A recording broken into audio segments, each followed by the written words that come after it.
আসসালামু আলাইকুম। আসন্ন বিশ্বকাপে বাংলাদেশের যে স্কোয়াড ১৫ সদস্যের দল, সেই স্কোয়াডে স্পেশালি যে ৪ জনের কথা বলাই যায় এবং ৪ জনের উপর একটা ফেথ করা যায় বা তাদেরকে নিয়ে স্বপ্ন দেখা যায়, সেই ৪ জন হচ্ছেন আন্ডার-19 বিশ্বকাপ জয়ী বাংলাদেশের ১ম আন্ডার-19 বিশ্বকাপ জয়ী তারকা তাওহিদ হৃদয়, শরীফুল ইসলাম, তানজিম সাকিব এবং তানজিদ হাসান তামিম। এই ৪ স্পেশালিস্ট এই 2 ব্যাটার অ্যান্ড 2 বোলার এর উপর আলাদাভাবেই নজর রাখতে পারে বাংলাদেশ।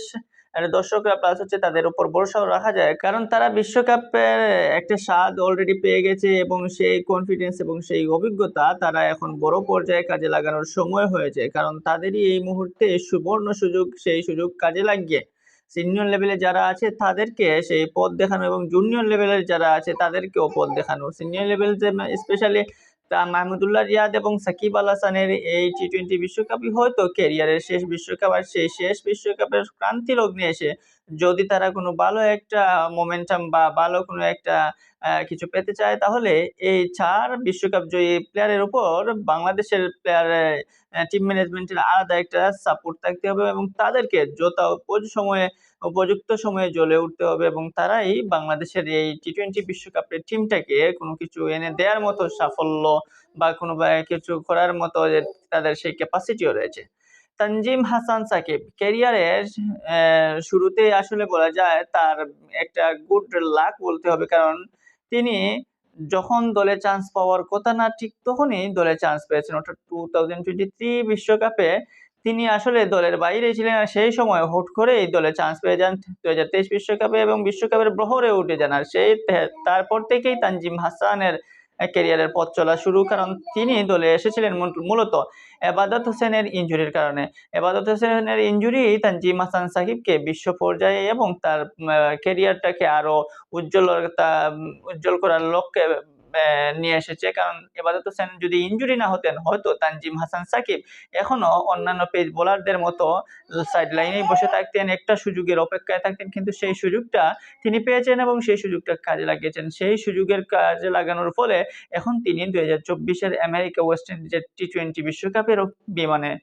তো টি-20 বিশ্বকাপে তানজিম হাসান সাকিব কি করতে পারবেন সেটা দেখা যাবে যদি তিনি স্কোয়াডে চান্স পান। তিনি মূলত ফোর্থ বোলার হিসেবেই দলের সাথে রয়েছেন। ক্যারিয়ারে ৪ টা টি-20 খেলেছেন। ক্যারিয়ারে ৪ টা টি-20 তে ২ টা উইকেট নিয়েছেন। কিন্তু তার সবচেয়ে বেশি যেটা তার বোলিং অ্যাগ্রেসিভ এবং খেলার প্রতি তার একাগ্রতা এবং টিমমেটদের প্রতি তার ভরসা এবং দলে না থাকলেও টিমের প্রতি যে স্পোর্টসম্যানশিপ একটা পার্সোনালিটি তার মধ্যে রয়েছে। আর সেই পার্সোনালিটির কারণেই মূলত দলে চান্স পেয়েছেন এবং দলের যে কোচিং প্যানেল বলেন বা অন্যান্য প্লেয়ার যারা আছেন সবারই মূলত আকর্ষণের কারণটাই হচ্ছেন তানজিম হাসান সাকিব। এই একটাই কারণ, তিনি সবার সাথে মিশতে পারেন এবং টিমমেটকে দলের বিপদে আপদে নিজের মতো করে যতটুকু পারা যায় তিনি তাদের পাশে থাকতে পারেন। তাই তানজিম হাসান সাকিব একদিকে আন্ডার-19 বিশ্বকাপ জয়ী একজন পেস বোলার, সেই হিসাবে এই মূলত বড় বিশ্বকাপে এসে যদি তিনি সুযোগ পান এবং সেই সুযোগকে কাজে লাগাতে পারেন, তবে সেটা তার ক্যারিয়ার এবং বাংলাদেশ টিমের জন্যই বেটার। তানজিদ হাসান তামিম হচ্ছেন আরেকটা গুড লাকের অপশন বলতে হবে বাংলাদেশের। কারণ তানজিদ হাসান তামিমও রিপ্লেসমেন্ট হিসাবে টেস্ট বিশ্বকাপে গিয়েছিলেন তামিম ইকবাল খানের। আর সেখান থেকে তার ক্যারিয়ার শুরু ওয়ানডে বিশ্বকাপের পর। এবার ২০২৩ বিশ্বকাপেও তিনি যাচ্ছেন।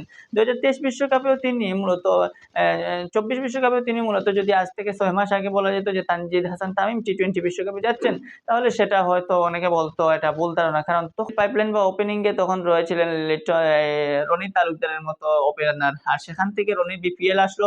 বিপিএল এ রনি তালুকদার ফ্লপ করলেন আর তারপর থেকেই তানজিদ হাসান তামিম ঢুকে গেলেন এই বিশ্বকাপের স্কোয়াডে, বিশ্বকাপের চিন্তা ভাবনায়। আর সেখান থেকে জিম্বাবুয়ে সিরিজে ৫টা টি-20 খেলেছেন, সেখানে ১২৩ স্ট্রাইক রেটে ১৬০ রান করেছেন।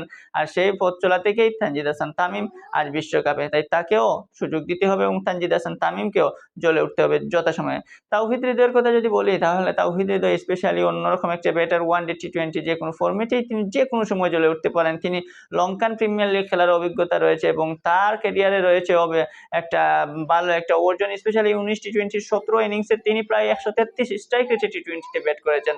তার টি-20 ব্যাটিং স্টাইল, টি-20 খেলার ধরন সবকিছু আধুনিক টি-20 সাথে যায়। তিনি বিপিএল এ কুমিল্লা ভিক্টোরিয়ান্সের হয়ে রিসেন্টলি খেলেছেন। তার আগেরবার স্ট্রাইকার্স এর হয়ে খেলেছেন। তিনি মূলত পারবেন বাংলাদেশের ব্যাটিং লাইনকে আরো একটু এগিয়ে নিতে। তাওহিদ হৃদয় হচ্ছেন মধ্যে। আরেকজনের কথা যদি না বললে নয়, শরীফুল ইসলাম। সবার আগেই শরীফুল ইসলাম মূলত লাইমলাইটে এসেছিলেন এবং জাতীয় দলের সবচেয়ে সেরা এবং সম্ভাবনাময়ী প্লেয়ার হিসেবে উঠে এসেছিলেন আন্ডার-19 বিশ্বকাপের পরে। আন্ডার-19 বিশ্বকাপের পরে যারা সবচেয়ে বেশি এগিয়ে তার মধ্যে শরীফুল ইসলাম এই একমাত্র। শরীফুল ইসলামেরও রয়েছে লঙ্কান প্রিমিয়ার লিগ খেলার অভিজ্ঞতা। আর সেই অভিজ্ঞতাকে কাজে লাগিয়ে তিনি যদি এই মুহূর্তে বাংলাদেশের জাতীয় দলকে ভালো একটা সার্ভিস বিশ্বকাপে চমক দেখাতে পারেন, ক্যারিয়ারে তার রয়েছে 43টা উইকেট। সেই উইকেটের চেয়ে সবচেয়ে বেটার যেটা হচ্ছে মুস্তাফিজ তাসকিনের সাথে তিনি যদি জুটি বেঁধে প্রতিপক্ষকে ঘায়েল করতে পারেন, তবে সেটাই হবে বড় অস্ত্র। আর তাই বলা যায় যে এই চারজন যে কোনো টিমকে, যে কোনো দলকে, যে কোনো প্রতিপক্ষকেই ছারখার করতে পারেন যদি তারা যথাসময়ে জ্বলে উঠতে পারেন। কারণ তাদের রয়েছে সেই এনার্জি, তাদের রয়েছে সেই ক্যাপাসিটি, তাদের সেই অভিজ্ঞতাও রয়েছে। তাই তাদেরকেই এখন মূলত বাংলাদেশ টিম এবং বাংলাদেশ দর্শকরা তাদের উপরে, তাদের দিকেই নজর রাখবে এবং তাদের উপরই ছেড়ে দেবে যে যদি এই 4 বিশ্বকাপ জয়ী কোনো কিছু করে, তাহলে হয়তো বাংলাদেশ বিশ্বকাপে বড় কিছু নিয়ে আসতে যাচ্ছে বাংলাদেশের দর্শকদের